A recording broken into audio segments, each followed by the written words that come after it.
But I believe that by overwhelming majority in all the Americas, you and I, in the long run, and if it be necessary, you and I will act together to protect, to defend, by every means at our command.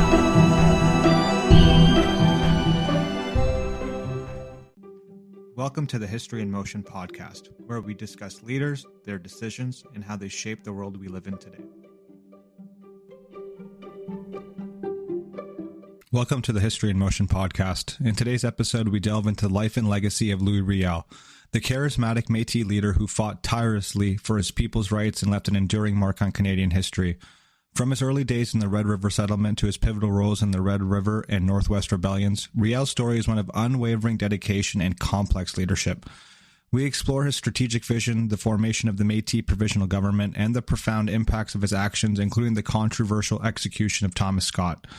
Join us as we take a look back on Louis Riel's visionary leadership and his lasting influence on the quest for Métis and Indigenous rights in Canada. Welcome back, everyone, to another episode of the History in Motion podcast, where we're moving back into Canada today to talk about Louis Riel, the Red River settlement, and a number of different rebellions in central Canada and specifically within modern-day Manitoba. And so Louis Riel is an interesting one because we hear about him a lot from, I would say, on the French-speaking side of Canada.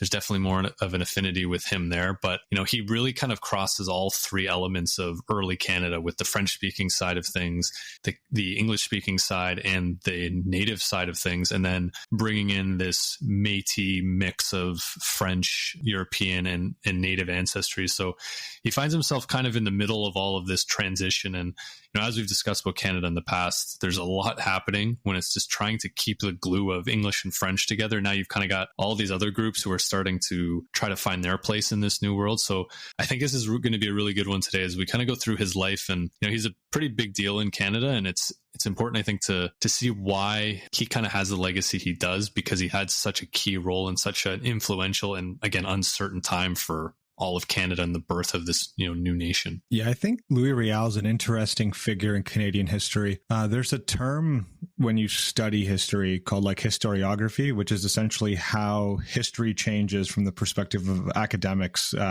over the lifetime of a particular topic. And I think Louis Riel's historiography is probably one of the more fascinating because he kind of goes through an evolution in how Canadian historians see him. They more or less at first saw him as this rebel and martyr, and now in, more modern senses, they have much more empathy towards the actions that he took and the political leader that he became. But I think we'll see some of that kind of, the mixed confusion about why he kind of fit into both realms. Yeah, you're right. And we could even see it as you're doing the research, right? You start to see some things for how people were talking about him back in the day to today, or even 20, 30 years ago. It definitely changes on who's talking about it, but you're right. We're starting to kind of maybe look back on his life and kind of maybe where, who's writing the history a little bit here. And again, it's always written by the victor, and we'll see how, the victorious side, if you can call it that, of this conflicts, or the many conflicts that come into his life, kind of shape the way we think about him. But you're right, it's also even fascinating to see how that perspective changes over time. Yeah, and I think probably as a precursor to us discussing Louis Riel in the same fashion we did with Tecumseh, it's always worthwhile to lay down some foundational context to make sure that we're introducing the leader we're looking at in a rightful way. So the time period we're looking at is really around the 18th century. So Canada being this very vast land of territories, again, diverse indigenous populations, spearheaded against European colonial interests, primarily driven by economic incentives like the fur trade, which we'll talk about much later. And what you're seeing at this point of Canadian history is a period marked by significant social, economic, and political developments that really set the stage, not just for the emergence of Canada as a nation, but for the Métis people and their very unique cultural identity. I think you're right. This kind of how everything comes together is pretty fascinating, because just to kind of give again, we talked about kind of the birth of Canada way back in our first episode, but this French and English kind of rivalry and battle has been going on for 200 plus years within Canada. And then in Europe for over 1,000 years. And, you kind of see these two juggernauts going at it. They both have some level of political power, but then you have this native population who not only, doesn't really know where they fit into all of this, but then you also have this Métis group, which we'll get into a bit, kind of trying to find their place in this world. So it's kind of this like push and pull a little bit. And you kind of see sometimes these native groups kind of sitting in the middle going, what's going to happen to us? But then sometimes, we're not going to sit back and we're going to try to control our own destiny, then, waiting for certain things to happen. And we saw a little bit with Tecumseh too, right? He knew kind of the writing was on the wall for a lot of his people and, took matters into his own hands. So definitely starting to see a lot of those themes. But I think that's kind of maybe the key theme that we have to think about as we move forward here. I think a lot of that will undercut most of this discussion because you're starting to see the formation of these, I don't want to call them new identities, but this kind of confluence and emergence of identities and populations that are now commingling, mixing in a way where there is kind of mutual benefit, right? So you're seeing the coming together of communities that you wouldn't necessarily see from cultural backgrounds that you would have seen a century ago, or to the same degree, because there's always cultural mixing that happens when you talk about colonization or colonialism. But I think the Métis are such a unique example of that. So we can provide some context around that. So essentially, when we talk about the Métis, we're talking about a very distinct Indigenous group in Canada.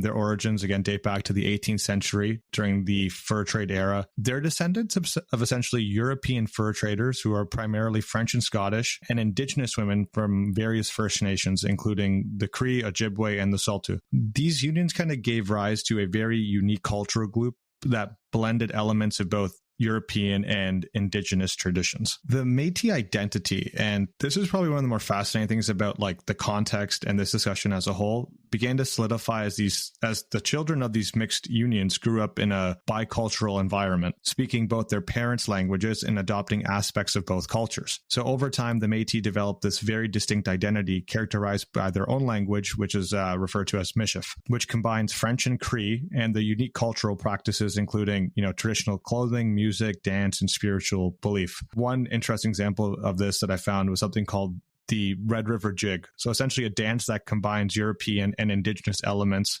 which is a notable kind of example of Métis cultural expression, but takes from both of these very unique and separate cultures that kind of combine together. I just find it fascinating how, the French being in, Canada, or at least what would become Canada for only a few hundred years, to see not only enough time for enough of these groups to intermarry, but also to like define a new kind of way of life, culture, whatever you want to call it, and then have it almost be very cemented where you can really put a stamp on it and say, we're the Métis people and we have this, that, and the other thing about us. I think it's pretty interesting from that standpoint where, they're able to kind of come together and build something new so quickly. Because I think just with everything we've seen with, especially the way the French and the English kind of sides of things are happening in Canada, they're almost trying to keep their own unique identity. And then we even see with last week when we talked about Tecumseh, like he's trying to keep the native groups together by themselves and they don't want any sort of outside influence. But the Métis it seems to kind of work for whatever reason. And I think it's just a fascinating, very unique thing that, kind of is a bit of an outlier in this time period. Yeah, I totally agree with that. And I think the way that these marriages or these initial marriages kind of worked out was that there was economic incentive in doing so with these, European fur trappers who had come here to, reap the rewards of working in the wilderness in Canada. Again, back to the fur trade, which we will get to. I think this is a theme that's going to undercut a lot of this discussion. But being able to leverage like the banks of knowledge with these Indigenous groups through marriage is definitely something that played a massive role in this kind of mingling and mixing of cultures. But it transformed into something much, much bigger, which is this massive community and a group that identifies with these co-cultural ideas. Yeah, and I think it's just, you can see why the English side of Canada could almost see that as a bit threatening, especially with now you have, this union of almost French and native groups together into this specific identity. If I'm the English side of Canada and I see the French side and the native side, you almost see them as two distinct groups, but to kind of see almost like this glue that could potentially bring them together, you could almost see it as a bit of a threat. And I think that's going to be an important theme as we go along and we talk about Louis Riel and what, him being Métis, how that changes a lot of things and how people look at him, especially from the, Anglo-Protestant side of people in Ontario and more Eastern Canada. Yeah, 100%. And I actually I knew there was a term for this in my research. So It's called Mariage à la façon du pays, which kind of translates to these country marriages, which were essentially recognized by both Indigenous and European communities at the onset, were really meant to facilitate trade relationships and strengthen social bonds through marriage. So something that, we see historically at all levels of society really does kind of cement and kind of kick off this, I guess, creation of this new unique identity that we're going to talk about today. Yeah, and I guess it's still at this point too where marriages are strategic more than they are for how we see them today, right? And yeah, it's not that long ago, but again, that's basically how marriage was for the majority of human history, right? There's economic opportunities, social opportunities, and yeah, people jumped on them, and next thing you know, you have a very unique group of people. So yeah, I think it's an interesting way that it all comes together. I think even like a little bit higher level than that, right? We always talk about the actor and the acted upon when it comes to this kind of colonial power struggle. And I think what you're seeing here in this very kind of, in this kind of microcosm is that there's an opportunity for both parties to benefit. To your point, sometimes marriage is meant to be like a trade-off of benefits. So it kind of makes sense with these European powers and these European colonizers who are here to work. But then there's also these Indigenous communities who see this as an opportunity to kind of cement their longevity because they see that the world around them is changing and there might be some incentive to go along with it. Yeah, definitely. And I think that's probably a good segue to bring Louis Riel in, because I think for him, right, he's going to start to toe that line between, being grown up in a certain world and trying to find his place amongst the rest of the country is a little bit challenging for him. So Louis Riel, he was born on October 22nd, 1844, so about 23 years before Canada officially becomes a country. He was born in the Red River settlement, which is now Winnipeg in Manitoba, which is the capital city of Manitoba. He was the eldest of 11 children. His father was a prominent Métis leader, and his mother was a daughter of early settlers of the Red River area. So, very entrenched within this area, having ancestors within it. So definitely he feels a connection to his homeland, and especially that Red River area, which is not officially part of Canada at this time. Showed promise at a young age. And like all kind of smart Catholic people or people from French descent at that time, being a priest was kind of top of the list for a lot of people. So at the age of 14, he was sent to Montreal to study to be a priest. And while he was studying to be a priest, he actually met a young French-Canadian woman whom he quietly became engaged to. But as everything we've kind of led up to this point, the father found out, and that was cut off very, very quickly due to the racially charged atmosphere of the day where, there's no way that you're going to let your daughter marry an Indigenous or a Métis man. So the engagement was broken off. So right away, Louis Riel is a young man, and he's forced into this world where he's seen as an outsider. He's different, and he's not given, the opportunities or the rights that, a typical European would get. So, he's still trying to figure out what he's going to do with his life. He's doing well in his studies. And then tragically, his father dies in 1864, and him and his father were quite close. So this really deeply affected him.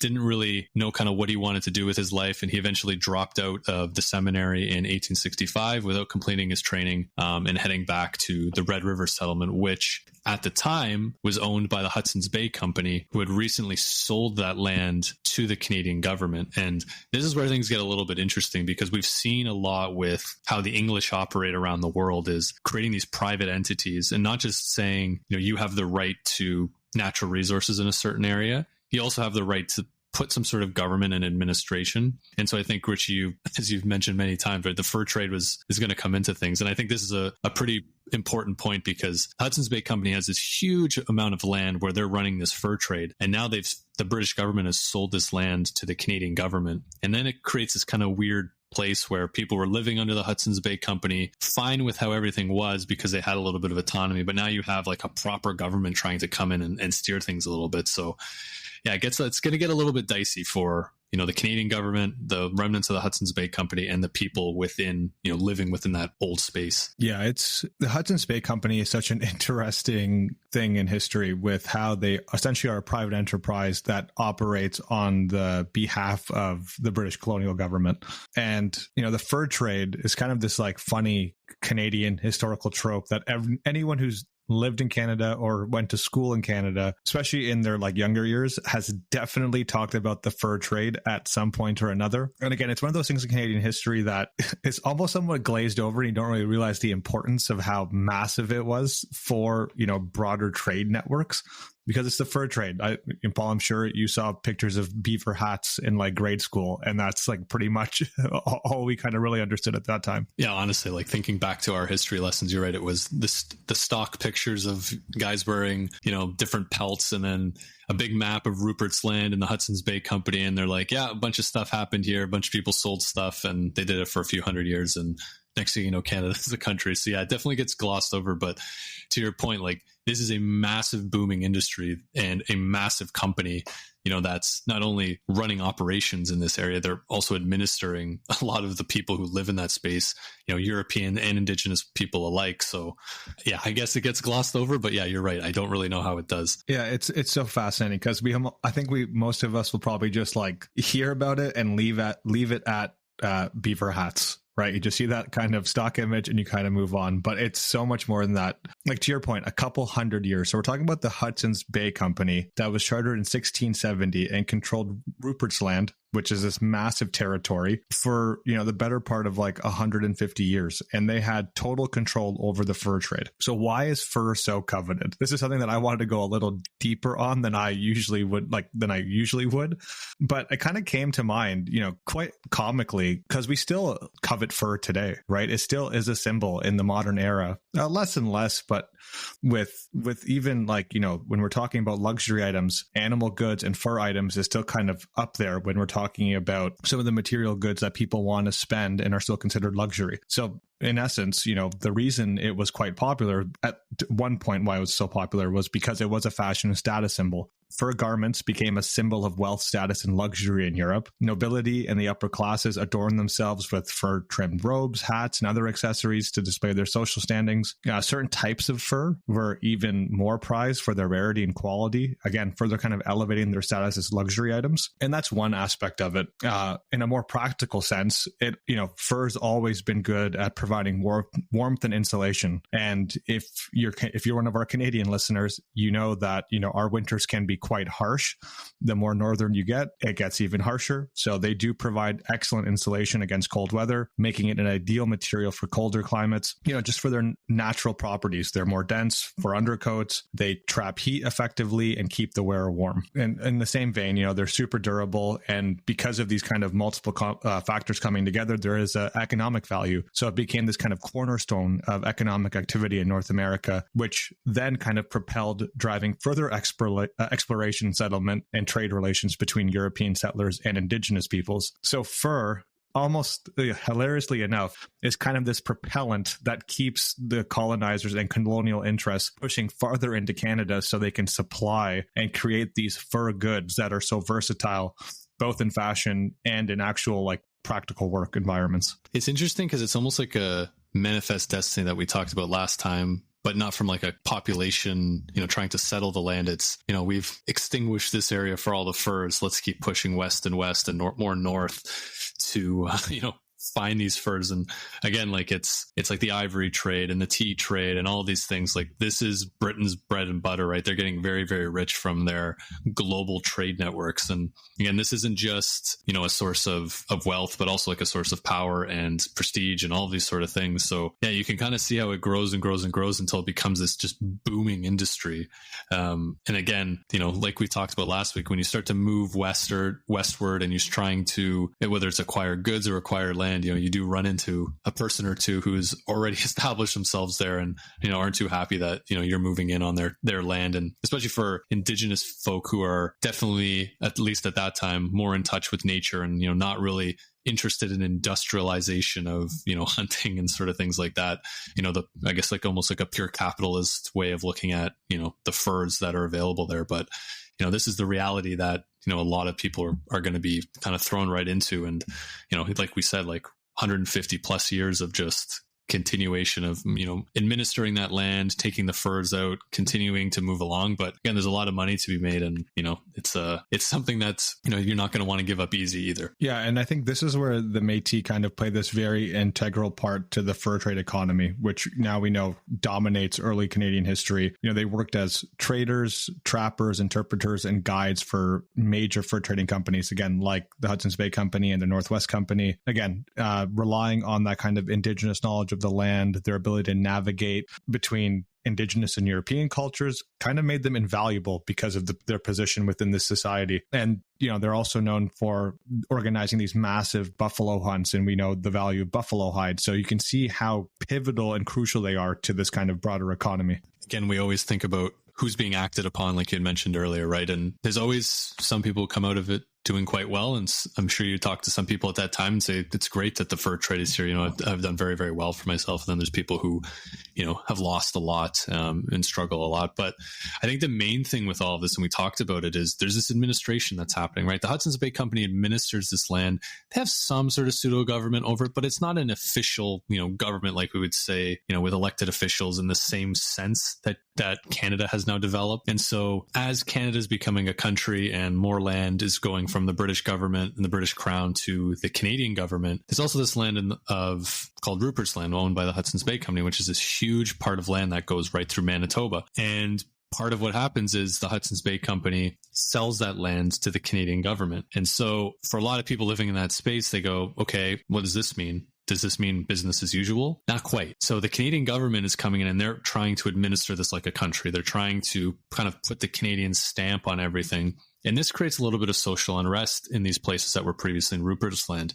They didn't see necessarily that the Canadian government coming in can just take over and say, yep, we've got this land and now it's ours. We're going to administer it the way we want. The people living there are saying, well, look, the British government gave the Hudson's Bay Company dominion over this land to administer it, but not to govern its people. This is a very different thing. And so you're starting to get a little bit of this unrest. And on top of that, the people living in the Red River settlement, which is Winnipeg today, are really worried about a lot of Anglo-Protestant immigrants coming from Ontario and pushing westward. And again, it's the same story we talked about last week, is this westward movement of Europeans clashing with these Indigenous and Métis groups. And so they're starting to worry a little bit about this as well. And so what ends up happening is very quickly when Louis Riel comes back, there is a group that's formed to kind of push back against a lot of these things because, like we said, they feel this encroachment coming on and they're looking for people who can lead this. And the one thing with Riel is he's lived in Montreal for a while. He's been what they call an Eastern education,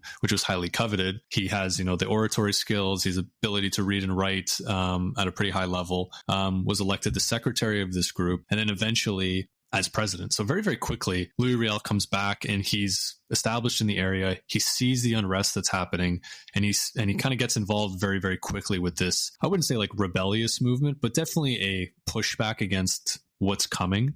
And he's seen for his skill set and he's very quickly prompted up to a leadership position in this group. Yeah, I think it goes back to this kind of idea that we cover in a lot of our episodes, specifically talking about leaders, is that kind of sometimes opportunities present themselves for these amazing leaders to kind of jump onto the scene or provide opportunities to kind of leverage their skill set. Sometimes people are thrown into it. Sometimes they raise their hands and volunteer. And with Louis Riel, it seems like it was a bit of both because of his, identity with the Métis community, and his education and his oratory skill set kind of prompted him to, become center stage. Absolutely. And again, you're right. Like able to take on this opportunity, he's in his mid-20s. Canada's just become a country. There's so many things that are happening. And he finds himself in a place where this Métis National Committee is saying, hey, we're all kind of on the same page here. We all see what's coming. And think of Louis Riel, right? He's just been in Montreal. He's just been denied the woman that he fell in love with just because he was Métis. He sees a little bit of this, and I'm sure in the back of his mind, it's okay. They're going to come westward. They're going to start to push us out, or they're going to try to change our culture a little bit. And like we talked about, this Métis way of life is relatively new on a more grand scale. It's still young, it's still growing, it's still flourishing, but it's very quickly it could get suffocated and destroyed quite fast. And I'm sure that's on the top of their mind. So in 1869, which is 2 years after Canada becomes a country, the government sends surveyors to the Red River area to take a lay of the land and see what's going on. And right away, Louis Riel and the Métis groups resist them. And basically what they do is they establish a roadblock to prevent William McDougall, who is the new lieutenant governor of the new territory, from entering the Red River settlement. That same day, the committee seized Upper Fort Garry from the Hudson's Bay Company with little resistance from the Hudson's Bay Company.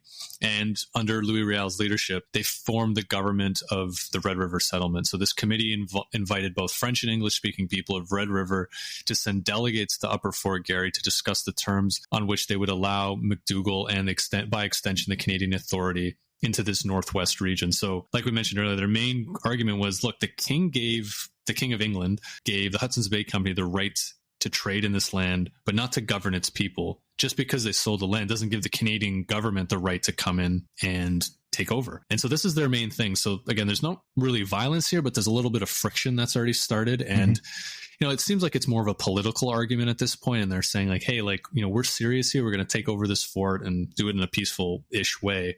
But at the same time, the Canadian government's got to start looking at this and going, okay, this isn't just a, sign on the dotted line and now we have this land. It's going to take a little bit for us to really establish ourselves in this area. It's so interesting too, because, just like our last episode, the geopolitical, like strategic movements that are happening across these parties can become so complicated because obviously, we're talking about the Métis and their desire to govern themselves, maintain their unique heritage and identity. But at the same time, in parallel, Canada is starting to become a country. So you have some organization amongst these provinces or what are becoming provinces between modern day Ontario, Nova Scotia, New Brunswick, PEI, Newfoundland, and now Rupert's Land. But in parallel, on the other side of the border, you're also having to deal with the manifest destiny that's happening in the U.S. and the expansion, westward. So, Sir John A. is probably seeing that we have to expand westward to not just call any potential threat of Americans moving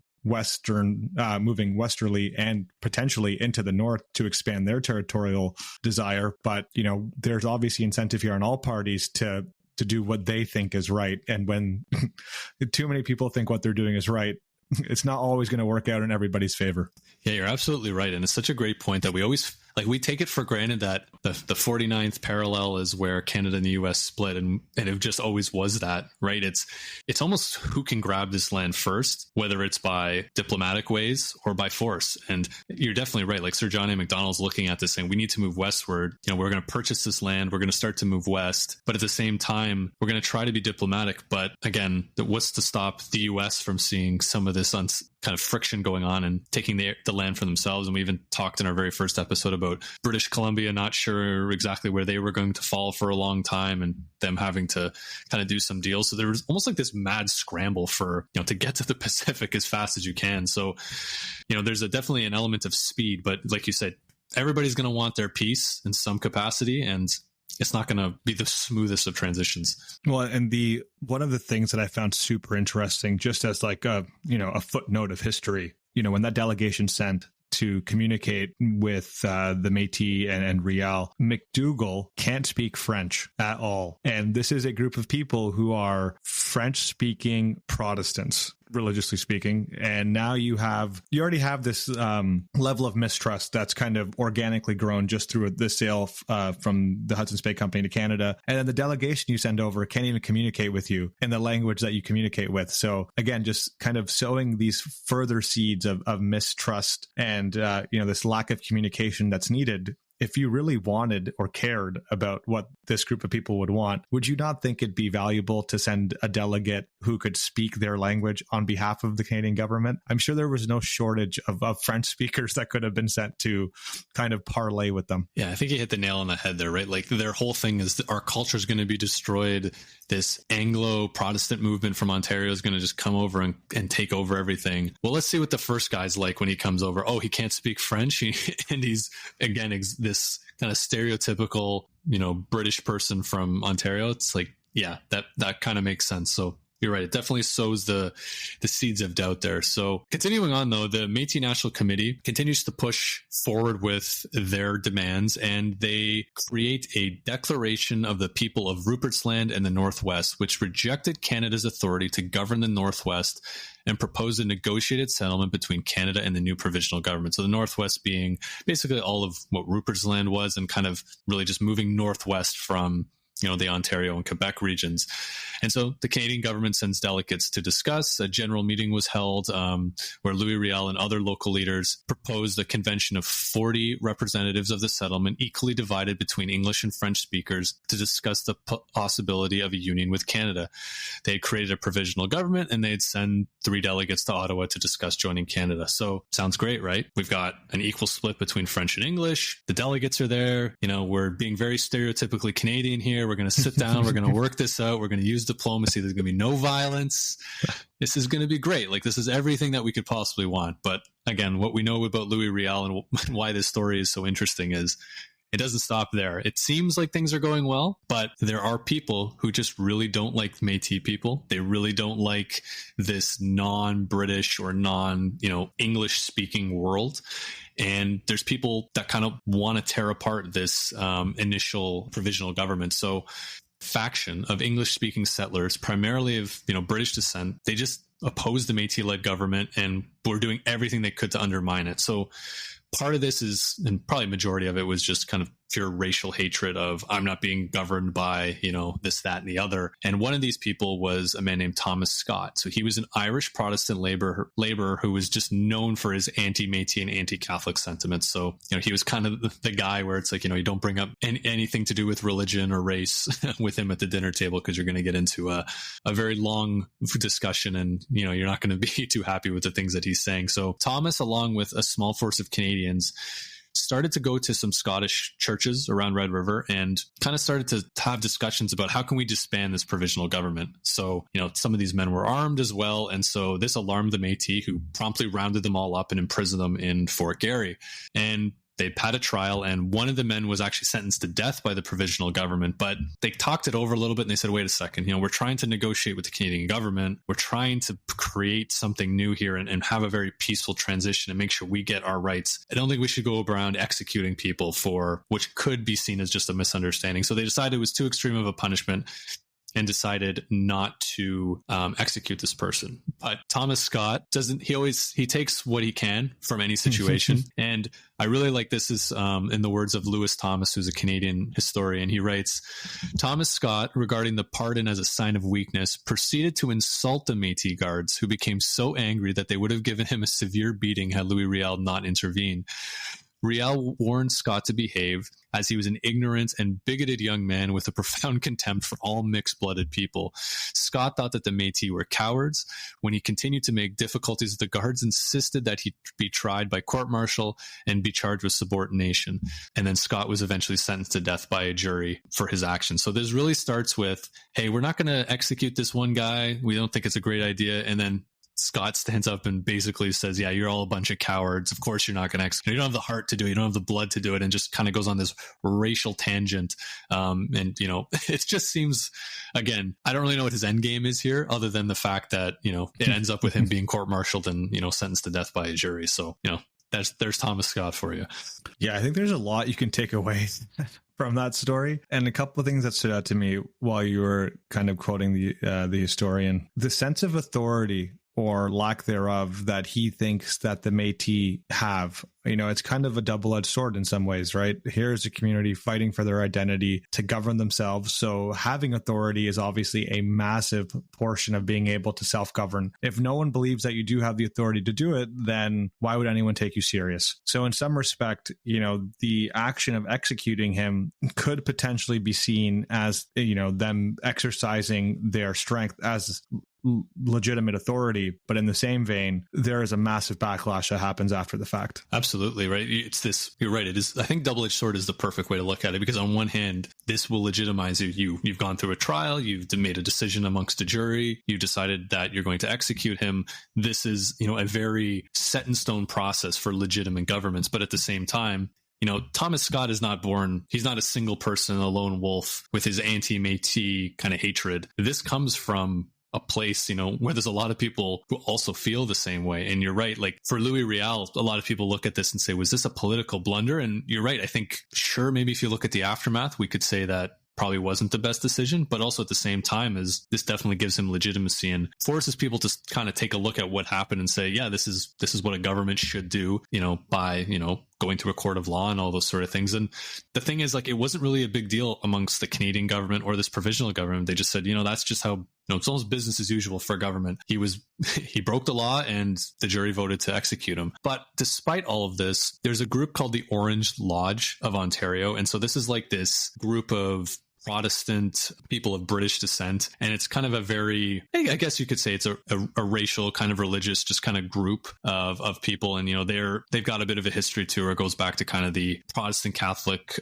issues that we saw in Ireland for years. And you see this group kind of cementing itself in Canada. So, they were, Thomas Scott was a member of this, and they're starting to see this as, a problem of, almost like Thomas Scott was executed and murdered by Louis Riel. So that's something we'll get to in a second. But the provisional government, their delegates had been doing actually good working with the Canadian government and actually came to an agreement called the Manitoba Act, which received royal approval from the British government on May 12th, 1870, where the province of Manitoba entered Confederation. And what the key part of the agreement was that 1.4 million acres of land would be set aside for the children of Métis residents of Manitoba and ensure that the province would be officially bilingual. So when we look at this, I think it makes a lot of sense based on that you have the Canadian side being able to officially make Manitoba a province, but for the Métis people, they have their land rights and they also have the guarantee that they're still going to be bilingual. And, as we look at what happens in Quebec is trying to keep that French identity, they're able to keep officially at least the French side of a lot of their kind of culture and things like that. So, things seem like they're going well, but this Orange Lodge and that kind of group of people are kind of starting to sit off to the side, not really liking everything that they're seeing happening, in Manitoba, which we'll get to in a bit. Yeah, it's an interesting approach. And I'm sure the writing's kind of on the wall with that land promise of, if we know anything about Canadian history, there are promises of land, but, bureaucracy always kind of rears its ugly head. How would one even begin that application process to determine if someone was the child or, had that kind of family lineage of being Métis?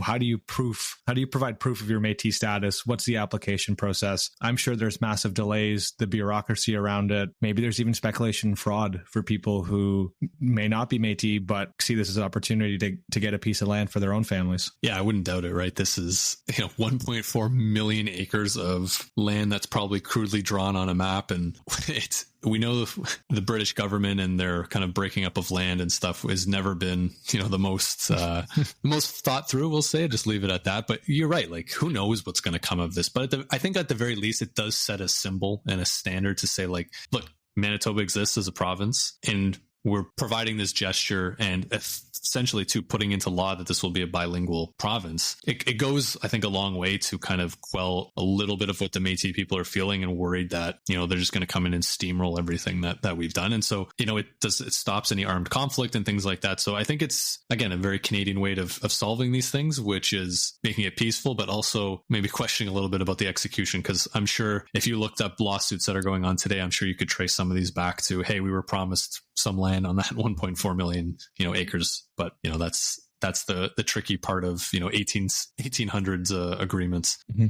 So to reassure part of kind of the rest of Canada, specifically Ontario, a new lieutenant governor, and I love his name, A.G. Archibald, was sent to Red River with a small military force under Colonel Garnet Wolseley.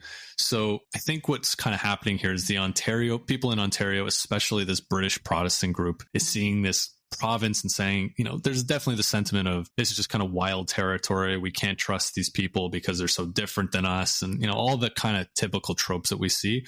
So they send this expedition out there and it was supposed to be, quote, an errand of peace, according to Archibald. And the provisional government, though, had not been had been told about their arrival, and it was not part of the agreement that was made with the delegation to Ottawa. So part of it would be like, great, the Canadian government now brings this land. Of course, they're going to bring some troops over there. They're going to bring it, try to establish a police force, like typical things. But again, something was lost in translation. And for whatever reason, the provisional government wasn't aware of this. But the biggest problem with all this is part of this militia that was sent was dominated by young Ontario Orangemen thirsting for Métis blood, Riels in particular.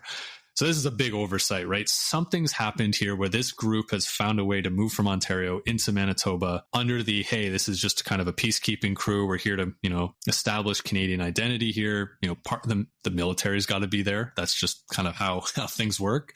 But the fact that it's a militia dominated by people who are looking for the blood of the people that just created this province somewhere along there's somebody who's pulling some pretty nasty strings. And again, this is, a very peaceful process that's now going to turn really, really ugly pretty quickly. Seems like a pretty massive oversight. I feel like, to play devil's advocate on the historical side, as someone who is trying to have a peaceful negotiation and make sure that these agreements are met, and you're doing so in a non-hostile, non-militaristic way to ensure there is no violence, bringing a militia that is armed and filled with Orangemen who we know have little to no love loss for the Métis is quite a very opportunistic oversight, in my opinion. I'll leave it at that because there's not much historical evidence to go one way or the other, but seems like a very strange happening that kind of occurred. Yeah, and I think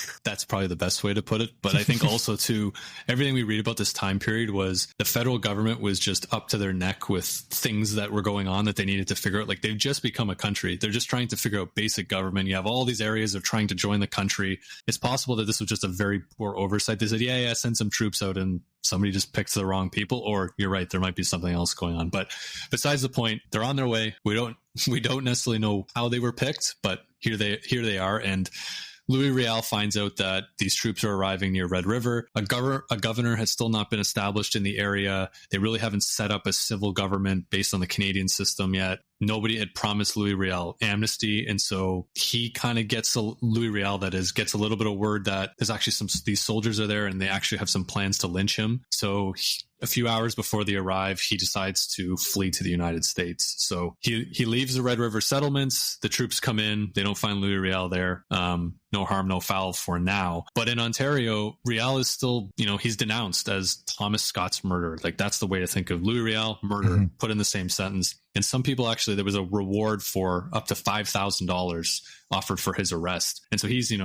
Canada's most wanted at this point, specifically in Ontario. But go on the other side of the provincial border, and in Quebec, he's regarded as a hero. He's a defender of Roman Catholic faith and French culture in Manitoba. So again, you have this kind of dichotomy. And Sir John A. Macdonald sees this and goes, oh God, this is the last thing I need, something to divide England and the English side and the French side. So he actually is paying Louis Riel to stay in the United States. He's been giving him some bribes, saying like, look, just stay there, support your family. If you come back, it's all hell's going to break loose. Just stay there for a little bit. And so he agrees to that. But unfortunately, that exile only lasts about 4 months. He was actually encouraged by his friends that he needs to come back because he had such widespread popularity in French Manitoba. And they said, look, we actually need an elected official to support us, and it has to be you. Why wouldn't it be you? You are, the definition of what it means to be Métis and someone from Manitoba. So he's elected actually multiple times to get into the House of Commons, but he's eventually, every time he gets elected, a motion by an Ontario Orangeman named Mackenzie Bowell pushes back against it, and he's actually expelled from the House based on this motion. So as part of the deal, he was given amnesty, but now banished from Canada for 5 years. So this kind of helps Sir John A. Macdonald out a little bit because he's got Louis Riel out of the picture and things can calm down a little bit. But again, you can see this piece of he's an elected official by what are now Canadian citizens, and he's actually getting banished from the House based on this kind of racial view of him. So he travels to the United States. He lives mostly in Montana for this period of time. He reintegrates himself with there was a Métis population in Montana. Actually joins the Republican Party, becomes an American citizen, and marries a Métis woman. So there's an end to this story where Louis Riel, the great Métis American voter of the Republican Party, who knows, maybe would have joined Republican politics at some point, But as we know with Louis Riel, it's not that simple. He's not gonna, he is a member of that Red River settlement. He is a proud person from Manitoba. He's not going to sit back and just kind of hang out in America, but he does for a few years. And that's kind of just, his life for the time being while things kind of settle down. And, hopefully people can start to forget about, kind of having that thirst for blood for him and some other Métis people. This seems to be a very interesting time for him during his exile. I don't know how deep you got into this portion of it, but I remember, from school way back when, that this exile was actually quite traumatizing for him to some degree, and that his religious fervor kind of intensified over the time. And some people say he even had he's on the record for saying he had religious visions of returning to Canada and kind of supporting and leading the Métis people. Wow. Yeah, I didn't actually get into that, but I did read he was having some mental health issues and actually spent some time in the hospital. So I'm sure, his mind was going in a bit of a loop. And again, it's the religious visions, not being totally there mentally. I'm sure all kind of came into this because, he's basically been kicked out and living in a different country. And he may have thought, hey, this is, hey, whatever, I'll do this for a little bit of time. But yeah, clearly his mind's coming back. But you're right. Like, what a reason to come back, right? Like, you're having these visions. And again, perfect segue into last week too, with the prophet and everything like that, on these visions of defending your people against these, colonial powers or English people moving west, that kind of stuff. It kind of falls into that theme, but it does make for a really compelling story, and it helps with kind of that grandeur around these leaders and being able to kind of bring people to their side. And Louis Riel already has the pedigree of everything that he's done, but sometimes you add a little bit of this religiosity to it, can kind of elevate you to another level. Oh, there's nothing like a religious or divine mission to save your people that will even, consolidate your efforts even more. For sure. And especially when things aren't going well and you need just a little bit of a push to join into whatever it is, that's a perfect way to do it, which is a great segue because guess what? He's coming back to Canada. He's asked again to come back to Canada to help defend the Métis people around a variety of issues. And so one of the things that people really liked about Louis Riel is he was a very good negotiator, understood,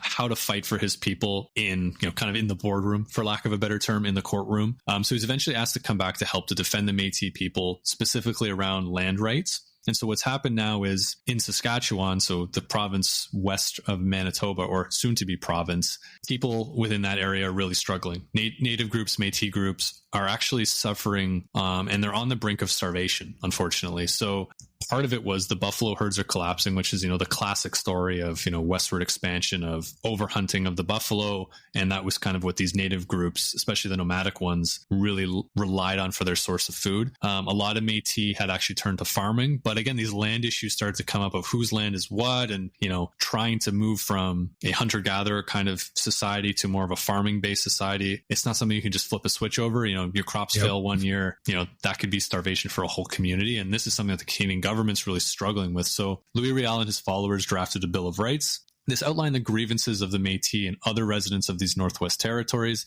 They sought land rights, local self-government, and protection of their cultural and economic interests. So it's, again, the same sort of theme that we saw in Manitoba. But however, the Canadian government under Sir John A. Macdonald was just so preoccupied with so many things like, building the railroad and doing all of these things that we talked about in our very first episode. Fortunately, his demands kind of got swept under the rug and wasn't given the proper attention that I think it needed, especially when you have, people starving to death and not being able to establish themselves. And it's one of those things, if you take your eye off the ball a little bit, people are going to take advantage of certain things, even if it's not the official policy of the government. So they're frustrated, right? They're not getting the response that they need. And there's one way to get people's attention, and that's by armed resistance. So this is a little bit different than what we saw with the Red River settlement. It was mostly peaceful, with outside of the execution of Thomas Scott, which still came through a legal process. This time they get into a little bit of a more traditional armed resistance. So the conflict actually began in March 1885, and they had engaged government troops at the Battle of Duck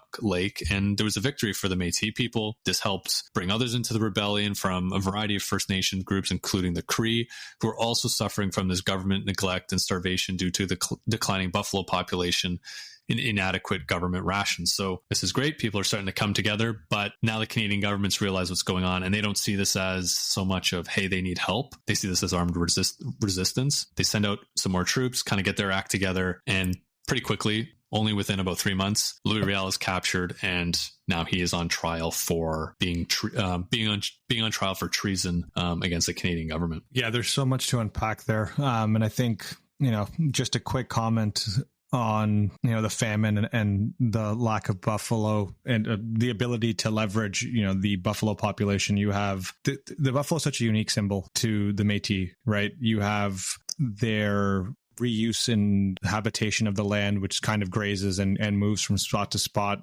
based on lakes, based on the migration patterns of the buffalo for their cultural dietary needs, but also for their economic needs because of their furs and hides. In the same breath, you're also seeing a culture that's in transition. So you're no longer, shooting bow and arrows to kill buffalo. Your, technological advances are allowing you to kill buffalo at an exponential rate that you could not have done, 50 to 100 years ago. And again, talking about our neighbors to the south, there is a push from the U.S. government to actually slaughter buffalo en masse to actually start starve out some of these indigenous populations to make it even harder for them to resist. So again, this confluence of factors that are coming together to create these rising tensions, all kind of capitulating in this these key battles. Yeah, absolutely. And I think too, like, this is almost like coming into this like gray area too of like, how do we, this land isn't officially Canada, but it's starting to become part of the country. And how do we deal with these groups, and how do we make sure everybody's got what they need? But then at the most basic level is people got to eat. And, we look at, bread riots and all these things throughout history. Like, when people are starving, that's like automatically the first thing that people look for to rebellion. But you're right. Like, there is this push around, I think it's interesting because I'm drawing the line between Canada and the US, thinking, oh, on the south side of that line, everything is one way, and on the north side, it's another way. But like, buffalo are crossing back and forth over borders and stuff. They don't see, there's no fence blocking them off or anything like that. Right. So what happens on one side is affecting the other. And, it's really this, all native and indigenous groups are really struggling at this point. So, good on Louis Riel, right? He's, again, a man of, being a leader for his people, coming back, trying to really fight back, and, maybe missteps a little bit with the armed resistance, just because I don't think necessarily he's known for his, military skills, and was a military conflict really going to solve this. But at the same time, if no one's listening to you and it's only going to get worse, and you need to kind of make a bit of noise around it, and a little bit of an armed resistance is definitely going to do that. So unfortunately, though, it doesn't maybe last as long as he would like, where he would, I'm sure if you asked him, he said, yeah, we'll do a little bit of armed resistance and then we'll get to the negotiating table. But unfortunately, he's captured quite quickly. And so on July 6, 1885, this formal treason charge was laid against him. His trial began in Regina, which is currently the capital of Saskatchewan. And against his wishes, his counsel actually defended Riel on the grounds of insanity, pointing to the time he spent in in asylums in the 1870s. So, we talked about this time in the US, and he just, definitely running into these mental health issues. But Riel's a smart guy, and he realizes very quickly that you can't cast him as insane, because right away people will start to discredit everything that he's done. Everything that he's done to protect his people, they would just say, well, this is just some insane guy trying to speak on behalf of these people. Let's discredit him and everything that's around him. He ends up going and defending himself on the grounds of self-defense, basically arguing that all Métis actions from 1870 to 1885 were justifiable, repeating the fact that, the things were agreed to, or, we were promised rations, that kind of stuff, and we just weren't getting it, and we're really struggling. We needed help, and basically trying to defend ourselves against what they thought was, illegal actions. But he's repeatedly at odds with lawyers that are defending him. He's just not really able to get a really good legal defense put together, but he does end with a really eloquent speech.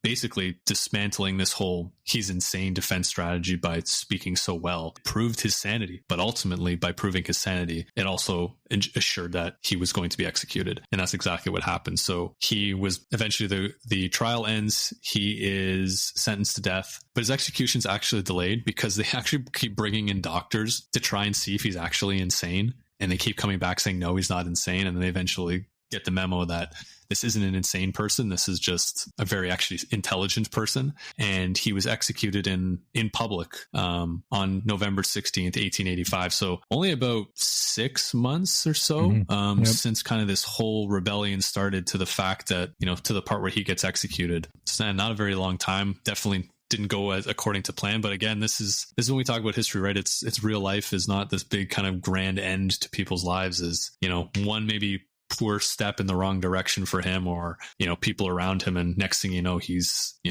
life is over very, very quickly. So that's unfortunately the end of Louis Riel as the person. But my goodness, a legacy that will continue. It continues on for a very long time, not only within the Métis and French speaking world, but across Canada altogether. Yeah, and his execution was a public hanging, I believe, right? So yeah, there is this kind of public display of power and violence that I think is always fascinating when a legitimate authority tries to consolidate their power and showcase their strength. So I think one of the things when it comes to governance as a whole, or establishing this kind of national governance, is the legitimacy of the violence that they use. So to be able to publicly hang Louis Riel really does demonstrate that the Canadian government at this point is not playing around anymore. Yeah, it's definitely a show of force, a show of we're not messing around. And also too, I'm sure there's a political piece to it 100%. Where, you're going to gain a lot of points if you're the the person who can kind of come out and say, yeah, we were the ones who executed Louis Riel, and you're going to get a lot of political points in Ontario with a lot of those groups, but it's going to hurt you in Quebec a little bit. But how do you weigh those two? So, one of the things that actually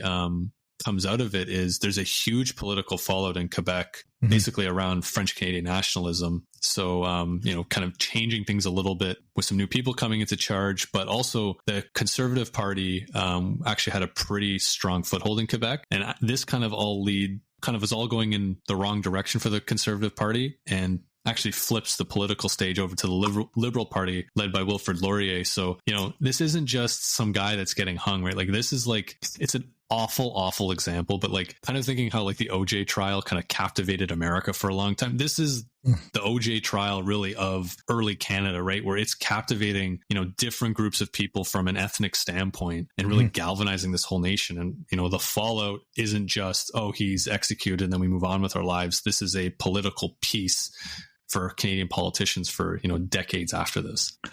Yeah, and it kind of cements his legacy as a somewhat divisive figure, I'm sure, depending on who you ask even today. But, based on my understanding, he's kind of still seen in some communities as a defender of Métis rights, a hero, a martyr by the Métis and many other Indigenous communities because of his, what would seem to be a steadfast commitment to defending their rights, their culture, their land, and also became this kind of cultural symbol against colonial oppression. Yeah, absolutely. And I think I've even seen some people, especially within historians within Manitoba, saying, he's a founder of Canada, right? He should be considered when we talk about, the fathers of Confederation. He should be considered in this based on the fact that, he was able to, not just set up Manitoba as a province, but also to set it up with, so it's the first province to really have rights for Indigenous people in really any capacity, or that was explicitly set up with them in mind. And I think that's the first time we really see this in Canada, where we'll see a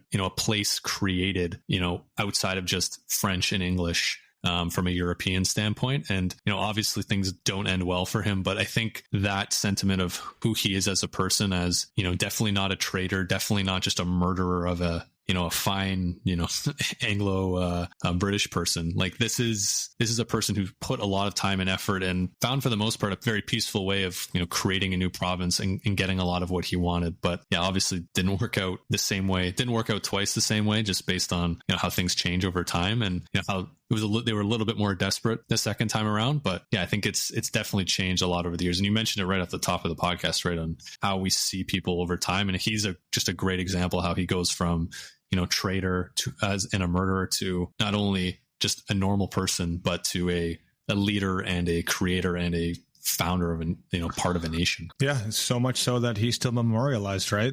Louis Riel Day is celebrated every February in Manitoba. Exactly, right? People start to come around to who he is and what he did as a person. And I think it is one of those things where over time, things will change. But I think as we look back over time, and it's definitely not an us versus them piece anymore. I think these are just a bunch of Canadians trying to figure out where they fit in that early world. And when we look back at it, it's not, the lines aren't drawn in the sand like they were back then. So I think, we try not to judge, history based on modern standpoint. I don't think we're doing that here, but I think we don't maybe see, team French Quebec, team English Ontario, and team, Métis kind of all battling it out. It's all, just the same types of people trying to fight for their place in this new world.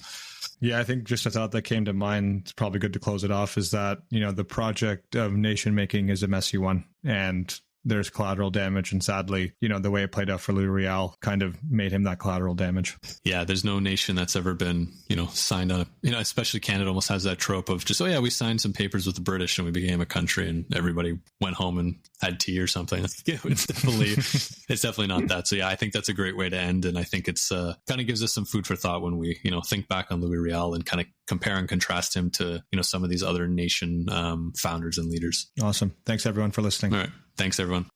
Thank you for listening to today's episode of the History in Motion podcast. If you enjoyed our journey through time, please subscribe, rate us, share the podcast with friends. Your support helps keep history alive. Until next time.